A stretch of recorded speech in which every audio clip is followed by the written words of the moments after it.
remember getting a call early on as a young mid-20s pastor, and a teenage boy had committed suicide. And the parents called me. So I run over there, and I'm standing in the backyard with a 16-year-old boy's body and ailing, wailing, aching parents.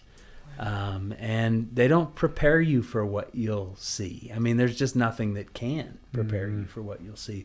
I remember my first training going down to the morgue into the sit through an autopsy. And they said, if you're going to be a pastor, you're going to have to be able to tell families what's going on when their loved one dies.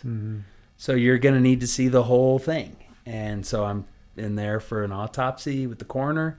And then they bring in another body, and you go into the freezer, and there's bodies stacked up in there. And it gets real really quickly. I've held dead babies that were just born. And mom and dad, one of my first calls, pastor on call on a weekend, was a 7-month-old baby boy. It was Saturday morning. Mom and dad got up. Their son was crying at 6 a.m.